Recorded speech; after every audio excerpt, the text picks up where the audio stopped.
اب حکومت کامیاب ہوگی ہے سائفر کو دبانے کے لیے، کیونکہ سائفر کے اندر ایک ایسی چیز ہے جو ڈائریکٹلی یہ جو لوگ اس وقت حکومت کر رہے ہیں اور ان کے پیچھے جو سہولت کار تھا، یہ تو ڈائریکٹلی ان کے اوپر آتا ہے کہ انہوں نے ایک سازش کر کے ایک الیکٹڈ حکومت گرائی، لیکن یہ خود ہی اپنے پیر پہ کلہاڑی مارنے کے لیے ماہر ہیں۔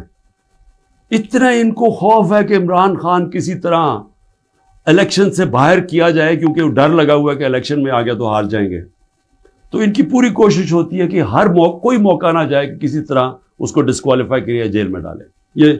یہ کوئی 14 مہینے سے یہ لگے ہوئے ہیں۔ پہلے اس سے میں صرف اعظم خان کے اوپر بات کرنا چاہتا ہوں۔ جس اعظم خان کو میں جانتا ہوں وہ ایماندار آدمی ہے، قابل آدمی ہے، اور جس طرح کی باتیں میں نے پڑھی ہیں سائفر میں وہ کہہ نہیں سکتا۔ جب تک میں اعظم خان کے منہ سے نہیں سنوں گا میں مانوں گا نہیں، کیونکہ اس میں یہ کئی باتیں حقیقت کے ساتھ نہیں ہیں، یا تو زبردستی سے اسے کروایا گیا ہے، کیونکہ زبردستی تو اس وقت ساری 2 پارٹیز بنا دی ہیں زبردستی میں، لوگوں کے اوپر بندوق رکھ کے کہ جی آپ اس پارٹی میں جائیں اور بندوق کر کے دوسری پارٹی میں جائیں، ان کے ہی بیچاروں کا بیڑا غرق کر کے رکھ دیا اس میں۔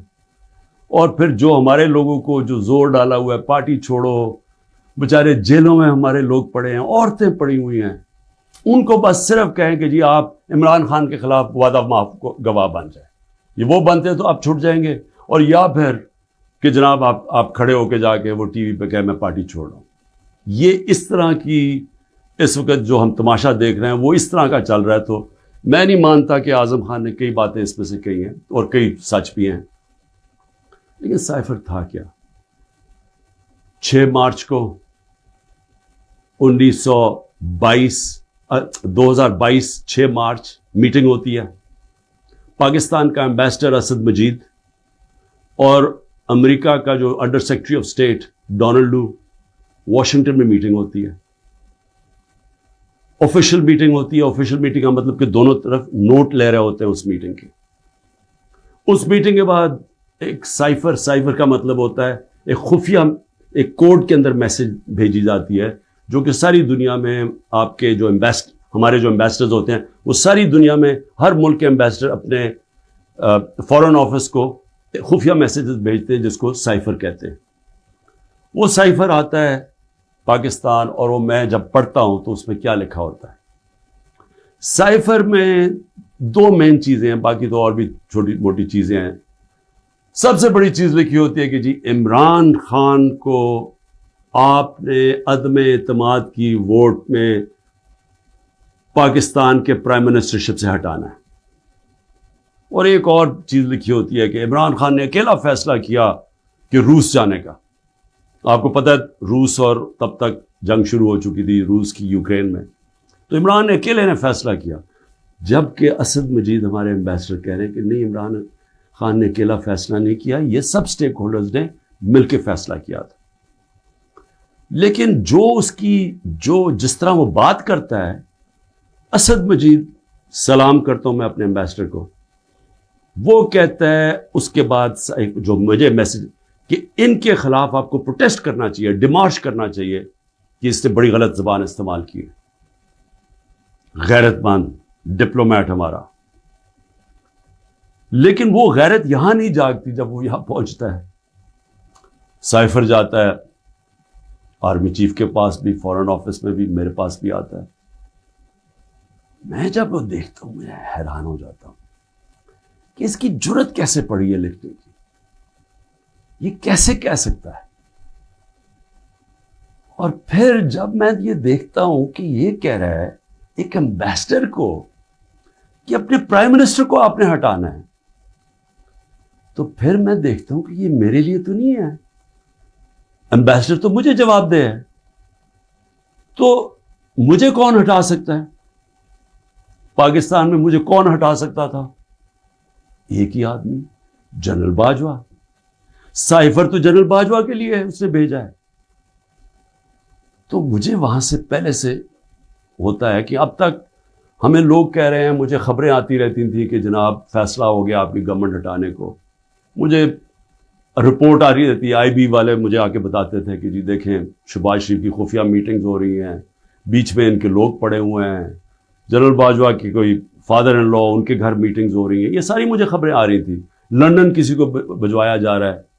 تو میں مانتا نہیں تھا. میں جنرل باجوہ کو جب ملتا تو وہ کہتے تھے ہو ہی نہیں سکتا, ہم تو کنٹینیوٹی چاہتے ہیں. اور میں بھی اپنے آپ کو ہوتا ہوں کہ میں مان جاتا تھا. لیکن جب یہ سائفر آیا تو تب مجھے ہوا کہ یہ تو اس کے بغیر ہو ہی نہیں سکتا. پھر سے کہ کون پرائم منسٹر کو ہٹا سکتا ہے سوائے ایک آدمی کے جس کے پاس پاور ہے پاکستان میں, تو پاور ادھر ہی ہے, سپر کنگ ہے, سب پوچھنے والا کوئی نہیں ہے لیکن پاور ہی پاور ہے. اس کے بعد اگلے دن عدم اعتماد اسمبلی میں ٹیبل ہو جاتی ہے اور ایک دم ہمارے لوگ ہلنا شروع ہو جاتے ہیں. اور پھر ہمارے اتحادی وہ بھی ایک دم ہمارے سے خوش نہیں ہوتے. لیکن یہ یاد رکھیں کہ یہ ٹائم کون سا تھا؟ یہ وہ ٹائم تھا جب پاکستان کی اکانومی 17 سال میں سب سے بہتر امپروو کر رہی تھی. اکنامک سروے اٹھا کے دیکھ لیں آپ, سارے اکنامک انڈیکیٹرز دیکھ لیں, ہم بڑے مشکل وقت سے نکلے تھے. بینکرپٹ اکانومی ملی, 2 سال کرونا آ گیا, دنیا نے تعریف کی کہ پاکستان وہ ملک ہے جو ٹاپ 3 ملک ہے جنہوں نے سب سے بہتر کرونا, اتنی بڑی وبا, اتنے بڑے کرائسس سے ڈیل کیا. جبکہ ہندوستان میں تباہی آئی, ایران میں تباہی آئی, ساتھ والے ملک, پاکستان کی تعریف دنیا کرتی تھی. وہ ایک امریکہ کے اندر جو فائنینشیل ایڈوائزر تھا ٹرمپ کا, وہ کہتا ہے کہ اگر پاکستان کا جس طرح کرونا پہ پاکستان نے ڈیل کیا, اگر امریکہ کرتا تو $10 کھرب کا امریکہ کو بچتا تھا. تو ادھر سے نکلے, اکانومی گرو کر رہی ہے, انڈسٹری گرو کر رہی ہے, تو ایک دم یہ عدم اعتماد کدھر سے آ گئی. تو جس کو میسج دی تھی اس نے اپنا کام شروع کر دیا, ایجنسیز نے کام شروع کر دیا, ہمارے لوگوں کو میسیجز آنی شروع ہو گئی کہ جناب ISI کے لوگ ایکٹیو ہو گئے. مجھے ایک جب آیا, میں جنرل باجوہ کے پاس گیا, میں نے کہا آپ کا لاہور والا جو آدمی ہے وہ ہمارے ایمبیسڈر کو کہہ رہا ہے کہ ہم نے ہاتھ اٹھا لیا ہے, اب آنے والی گورنمنٹ دوسری ہے, یہ شہباز شریف کی. میں جنرل باجوہ کو اچھا اس نے کہا ہے, میں وہ بھی اسے فارغ کرتا ہوں. تو یہ ڈرامے ہمارے سے ہوتے رہے, پیچھے سے پورا پلان بنا ہوا تھا. اچھا میں نے پہلے تو میں یہ کہوں کہ مجھے اتنا شرم آئی, مجھے پاکستانی ہوتے ہوئے میں آپ کو سچ بتانا چاہتا ہوں, مجھے شرم آئی کہ اس کی جرت کیسے ہوئی کسی چھوٹے ایک آفیشل کی کہ جو ہمیں اتنی بڑی دھمکی دے دے اور ایمبیسڈر کے ذریعے میسج بھجوائے کہ پرائم منسٹر کو ہٹا دو.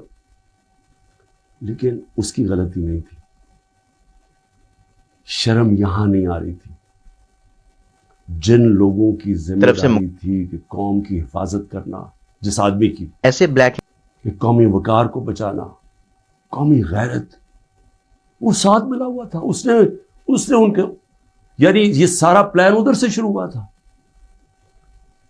اور میں صرف اپنی قوم سے یہ کہنا چاہتا ہوں کہ دیکھیں, یہ یاد رکھیں کہ اب ایک چیز سمجھیں, جب اگر میں جنرل باجوہ کی تنقید کر رہا ہوں, اور یہ میں سارا ثابت کر سکتا ہوں کیونکہ مجھے پتہ ہے ساری چیزیں میرے اندر, ایک ایک چیز مجھے یاد ہے ہوا کیا, اس سے پہلے بھی اس کے بعد بھی. میں پاکستان کی فوج کی تنقید نہیں کر رہا, میں ایک آدمی کی کر رہا ہوں جو غلطی کی جس نے. یہ ہم بہت بڑا ظلم کر رہے ہیں اپنے ملک سے کہ ہم جنرل فیصل نصیر, مجھے پہلے سے پتا تھا کہ میرے اوپر, میں 6 ہفتے پہلے سے لگا ہوا تھا کہ مجھے انہوں نے قتل کرنے کی کوشش کر رہی ہے اور دینی انتہا پسند کے نام. میری جلسوں کے اندر تقریریں تھیں. تو جب میرے اوپر اٹیمپٹ ہوتا ہے اور میں FIR لگواتا ہوں, مجھے پتا تھا کہ یہ پیچھے سب سے یہ تھا, ماسٹر مائنڈ تھا. اپنی FIR نہیں کٹوا سکا.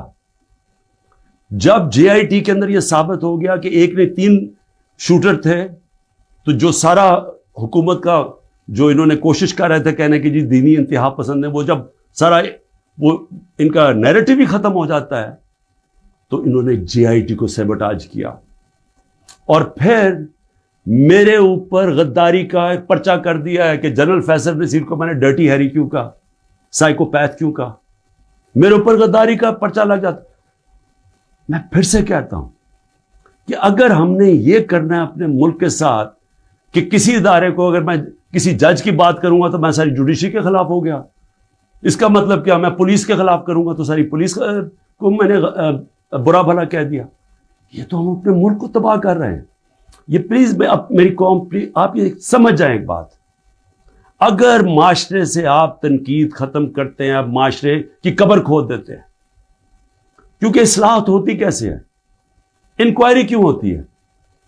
حمود الرحمان انکوائری، جب ہمارا ملک ٹوٹا، ایسٹ پاکستان ٹوٹا، تو جب وہ انکوائری ہوئی، اگر اس کے اوپر عمل ہوتا کہ یہ ہم نے غلطیاں کی ہیں، اپنی اصلاحات کرتے، تو اس کے بعد پاکستان بڑی غلطیوں سے بچ جاتا.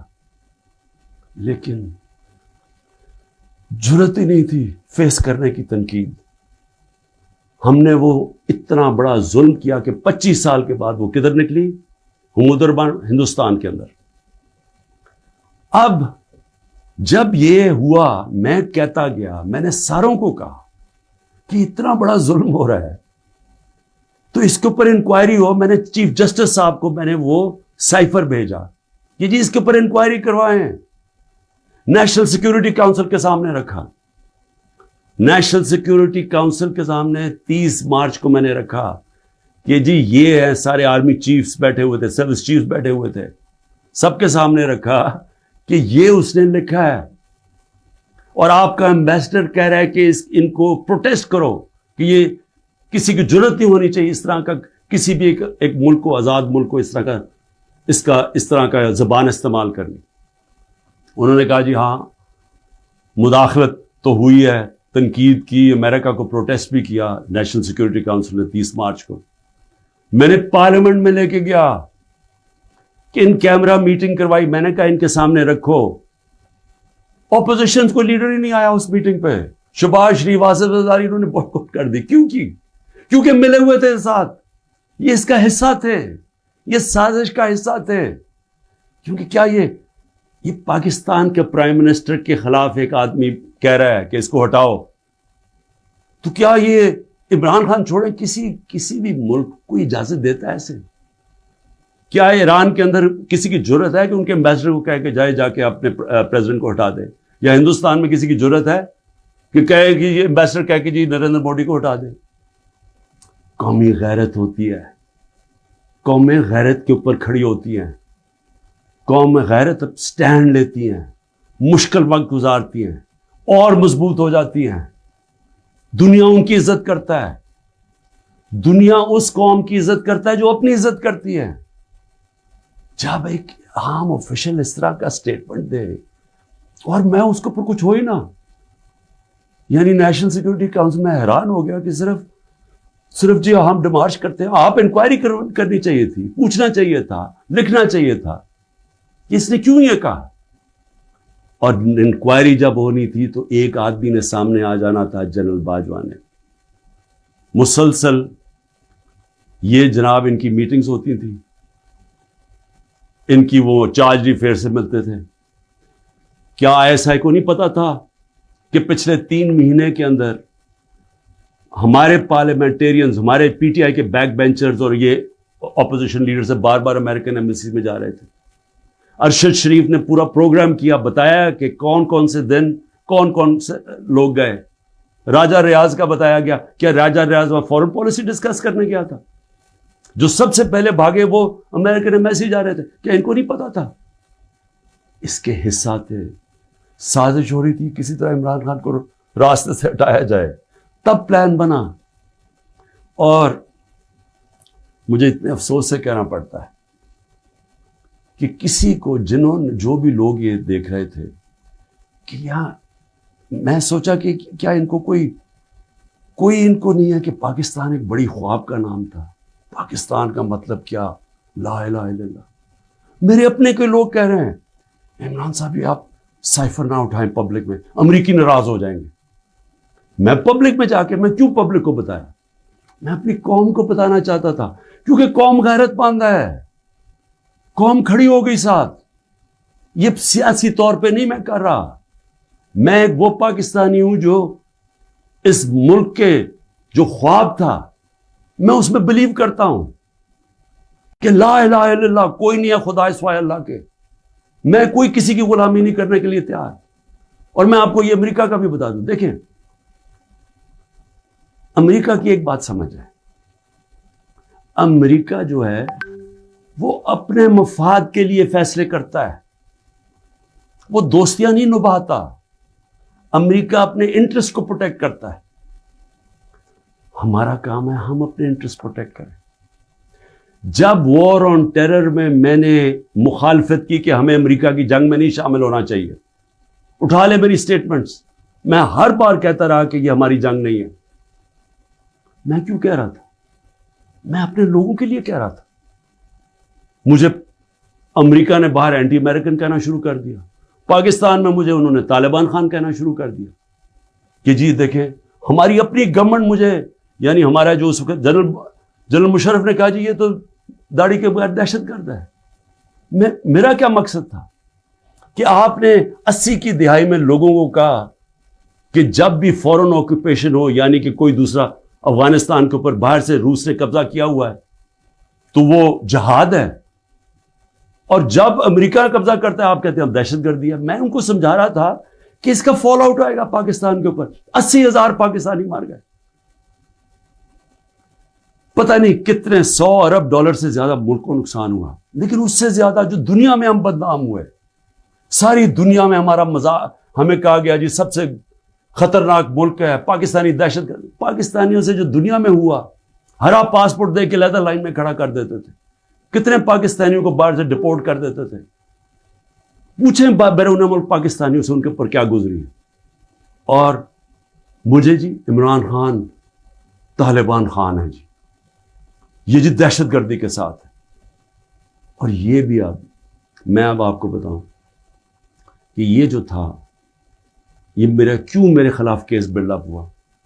جنرل باجوہ نے کیوں کہا کہ جی یہ ہم جب روس سے واپس آئے, اچھا اب روس کیا ہے ذرا سننے والے, اس میں سائفر پہ کیا لکھا کہ عمران خان خود روس کیا ہے.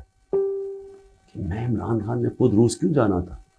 فورن آفس نے مجھے کہا, بیٹھ کے مشاورت ہوئی, ہم نے سارے پاکستان کے ایکس فورن سیکرٹریز کو بلایا, سب نے کہا کہ آپ کا رشیا جانا بہت ضروری ہے, ہمیں اپنے تعلقات ٹھیک کرنے چاہیے. پھر ہمیں 20 لاکھ ٹن گندم چاہیے تھی ان سے, وہ ہم بات کرنا چاہتے تھے, کنسیشن میں تھے.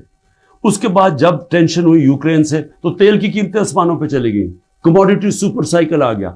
انہوں نے کہا کہ آپ وہاں جا کے تو ان سے نیگوشیٹ کریں سستا تیل.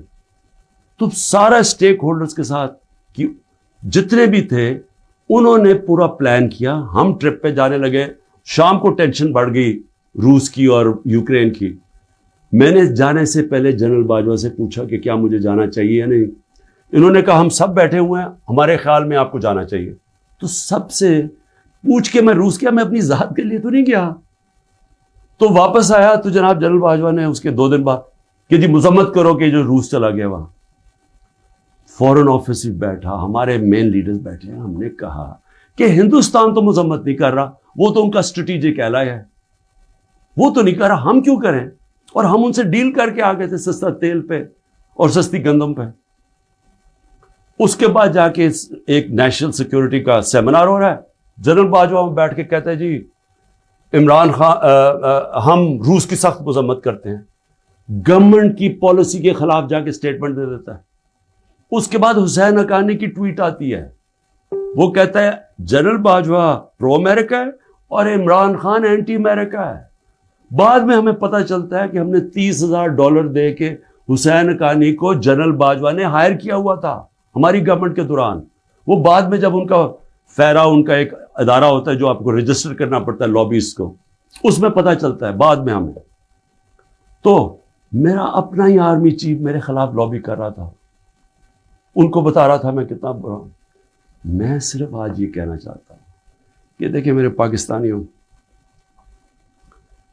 جو جدھر آج ہم کھڑے ہیں, ہمیں پہلے فیصلہ کرنا چاہیے کہ کیا ہم نے بیکاریوں کی طرح, ایک چونٹیوں کی طرح باقی زندگی گزارنی ہے پاکستانی ہوتے ہوئے. جس طرح ہم جا رہے ہیں تو کوئی مستقبل نہیں ہے.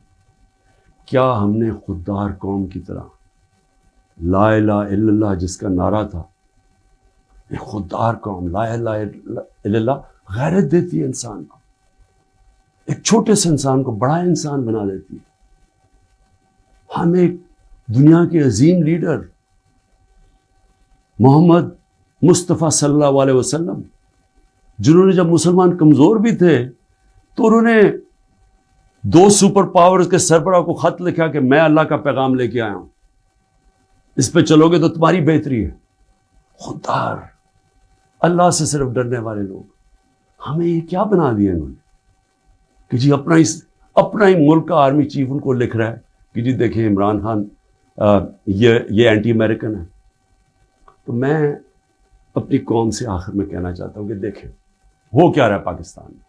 ایک ہی چیز ہو رہی ہے, سب کچھ, کوئی فکر نہیں ہے ملک کدھر جا رہا ہے, کوئی اس وقت فکر نہیں کہ ملک کے سارے ادارے تباہ ہو رہے ہیں.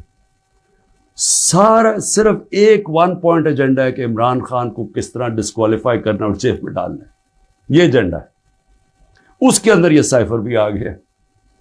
یہ نہیں ان کو پتا کہ سائفر میں ان کی تباہی ہے, کیونکہ یہ سب ملوث تھے اس میں. یہ شہباز شریف بھی تھا, زرداری بھی تھا, ساروں کو پتا تھا سائفر کا, سارے میٹنگز کر رہے تھے امریکنوں کے ساتھ. اور اس کے اندر جو جنرل باجوہ کا رول ہے وہ سب کے سامنے آئے گا کہ انہوں نے کیا رول تھا اس کا, اور کیسے ایک حکومت جو اتنے سالوں کے بعد صحیح پرفارم کر رہی تھی, جو اکانومی ہماری آگے جا رہی تھی, اس کو گرا کے ایک وہ چوروں کو اوپر لے کے آئے ہیں جو 30 سال ملک کو چوری کر رہے تھے, لوٹ رہے تھے, جو 30 سال ملک کو, جو خود جنرل باجوہ ہمیں بتاتے تھے, جو ملک کی اسٹیبلشمنٹ جن کی چوریوں کی بتاتی تھی, جو ایک دوسری کی چوریوں کا بتاتے تھے, جن کی انٹرنیشنل دنیا میں ان کی چوریوں کے اخباروں میں اور کتابوں میں جن کا نام آتا تھا, ان کو لا کے اوپر بٹھا دیا. انکوائری سب سے بڑی یہ ہونی چاہیے اس سائفر کے اوپر جو FIA نہیں کر سکتی. اگر صحیح انکوائری کروانی ہے تاکہ ہم آگے یہ غلطیاں نہ کریں, تو انکوائری یہ ہونی چاہیے کہ یہ سازش میں کون کون شریک تھا کہ گورنمنٹ گرا کے ایک ملک کی اکانومی کی تباہ کیا, آج پاکستان کو گھٹنوں پہ رکھ دیا. آج اگر ہم ان کی مدد نہ کرتے اور IMF سے نہ کہتے کہ آپ کی سٹینڈ بائی ایگریمنٹ کے ہم ساتھ ہیں, تو پاکستان ڈیفالٹ کر گیا تھا. ڈیفالٹ کرنے کا مطلب کہ آج لوگوں کا معاشی قتل ہو جانا تھا, جو ہو چکا ہے. اس سے دگنی مہنگائی ہو جانی تھی, بے روزگاری یعنی سارا جو ہماری باہر سے فائنینسنگ ختم ہو جانی تھی, جو آگے آج ہی برے حالات ہیں اس سے دگنے ہو جانے تھے. کون ذمہ دار ہے اس کا؟ انکوائری یہ ہونی چاہیے کہ کس نے کیا, کس پلیئر نے کیا کیا رول پلے کیا, یہ انکوائری ہونی چاہیے. اور اس کے اندر یہ FIA جو کہ شہباز شریف نے اپنے اوپر نوکر بٹھا دیے, یہ انکوائری نہیں کر سکتے. اور میں جو آخر میں بتانا چاہتا ہوں کہ جو کوششیں ہو رہی ہیں, کوشش کیا ہو رہی ہے, ہر چیز کرتے ہیں وہ فیل ہو جاتی ہے, کیونکہ اللہ حق ہے. توشہ خانہ کے اندر کیا چیز ہے جی؟ عمران خان نے ان کو کہا کہ جو توشہ خانہ میں ابھی بھی لوگ بیٹھے ہوئے ہیں جن کا کام ہے اسیس کرنا کہ ایک جب آپ کو تحفہ ملتا ہے اس کی کیا قیمت ہے, میں نے ان کو کہا کہ کم قیمت دکھاؤ. اور آپ وعدہ معاف گواہ ڈھونڈ رہے ہیں کہ کوئی جا کے بتائے کہ عمران خان نے ہمیں کہا تھا قیمت کم دکھائیں. اور اس کے علاوہ القادر یونیورسٹی, یعنی یہ سوچیں کہ ایک یونیورسٹی بنتی ہے جو سیرت نبی پڑھانے کے لیے, تاکہ لوگوں کا کردار ہم ٹھیک کریں, کیریکٹر بلڈنگ کریں, بتائیں کہ ہمارے جو بڑے بڑے صوفی تھے یہاں جن کی وجہ سے اسلام پھیلا, ان کی پیغام کیا تھا, نئے لیڈرشپ پروڈیوس کریں جو کہ سیرت نبی پہ ہوں. اور پھر مفت تعلیم ملے, ٹیکنالوجی بھی پڑھائی جائے لیکن مفت تعلیم. اس وقت سارے جو پڑھ رہے ہیں وہ ہیں جو کہ غریب گھرانوں کے اسٹوڈنٹس ہیں, مفت پڑھ رہے ہیں وہاں. یہ جناب عمران خان نے جرم کیا ہے کہ جی القادر یونیورسٹی بنا دی, جو ذاتی فائدہ ہو گیا مجھے, جس طرح کہ مجھے اس سے کوئی آمدنی آ رہی ہے, جس طرح شوکت خانم سے ہی آ رہی ہے یا نمل یونیورسٹی سے. اور پھر میرے اوپر پہلے ظلم کیا جاتا ہے اور میرے اوپر ہی کیسز کر دیتے ہیں. 9 مئی کو سپریم کورٹ کہتا ہے کہ عمران خان کے اوپر غیر آئینی اور غیر قانونی واردات کی گئی, مجھے وہاں سے اغوا کیا گیا, جو کمانڈوز مجھے وہاں سے لے کے گئے. سپریم کورٹ کا ورڈکٹ ہے.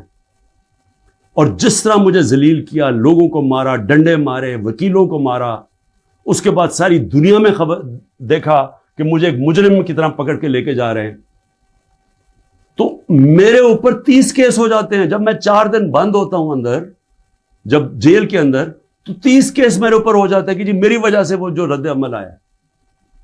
اور رد عمل نہیں آنا تھا کہ جب آپ ناانصافی کرتے ہیں, جو سپریم کورٹ کہتا ہے ناانصافی ہے, وہ جو بچارے نکلتے ہیں پرامن مظاہرے کرنے کے لیے جو 27 سال سے ہم نے کیے ہیں, ان کے اوپر گولیاں چلاتے ہیں. 25 لوگ ہیں جن کو انہوں نے شہید کیا ہے. 16 کے پاس ہمارے پاس ڈیٹس ہیں, 9 غائب ہیں ابھی. 3 لوگوں کی ٹانگیں کٹتی ہیں, ایک آدمی پیرالائزڈ ہے اس وقت, کمر پہ گولی لگتی ہے. اور یہ کیا کرتے ہیں, اوپر سے انہی کے اوپر کیس بنا دیتے ہیں. ساری دنیا کے اندر اب ایک کوئی پولیس کی گولی لگی تھی نا ایک فرانس کے اندر, 4 دن سارے فرانس میں آگ لگی, 100 بلڈنگز اور گاڑیاں جلا دی لوگوں نے. تو آپ کو پوچھ نہیں رہا کہ آپ پاکستانی نہیں تھے, اور 100 لوگوں کو گولیاں اور لگتے ہیں, اور جن کو ایک کو جس کو گولی لگتی ہے, ٹانگ کٹ جاتی ہے, اس کو پکڑ کے جیل میں ڈال دیتے ہیں. یہ کسی ملک میں اس طرح ہوتا ہے؟ یہ ظلم ہوتا ہے. اور پھر ضلع شاہ کا قتل ہوتا ہے, عمران خان کے اوپر قتل کا کیس ڈال دیتے ہیں. بعد میں جب پتہ چلتا ہے تشدد ہوا اس کے اوپر 26 جگہ, تو پھر کہتے ہیں ایکسیڈنٹ میں, پھر بھی میرے پہ کیس ڈال دیتے ہیں. کوئٹہ کے اندر ایک سارے کوئٹوں کا پتہ ہے, ذاتی دشمنی پہ ایک وکیل مارا جاتا ہے, عمران خان کے اوپر 302 قتل کیس ہو جاتا ہے. میں سوال یہ پوچھتا ہوں کہ کیا قوم یہ ناانصافی نہیں دیکھ رہی؟ اور یہ جو نظام آپ کر رہے ہیں, یہ سمجھ رہے ہیں کہ یہ بہت بڑا کوئی ڈنڈے مار کے اور خوف سے لوگوں کو اپنی طرف لے آئیں گے, یا لوگ ووٹ کسی اور کو دے دیں گے. یہ انسان ہے, یہ بھیڑ بکریاں نہیں ہیں. اور اس کے اوپر, اس نظام کے اوپر جو حضرت علی کا قول ہے وہ غور سے سن لیں. کفر کا نظام چل جائے گا, لیکن ظلم اور ناانصافی کا نظام نہیں چل سکتا. حکومتیں چلتی ہیں اخلاقی قوت پہ, ڈنڈے مار کے جانور چلتے ہیں. ڈنڈے مار کے نہیں چلوا سکتے آپ لوگوں کو. لوگوں کو اگر آپ یہ سمجھتے ہیں کہ اس کی ظلم کی وجہ سے یہ چوروں کو تسلیم کر لے گی قوم, جو 30 سال سے ملک کو لوٹ رہے ہیں, جن کے پیسے باہر پڑے ہیں, جن کی سارا یہ جیسے انہوں نے اقتدار سے پھر باہر بھاگ جانا ہے, تو اگر یہ سمجھتے ہیں کہ لوگ اس خوف کی وجہ سے ان کو تسلیم کر جائیں گے, مجھے ترس آ رہا ہے ان لوگوں کے اوپر جن کی یہ سوچ ہے. پاکستان زندہ باد.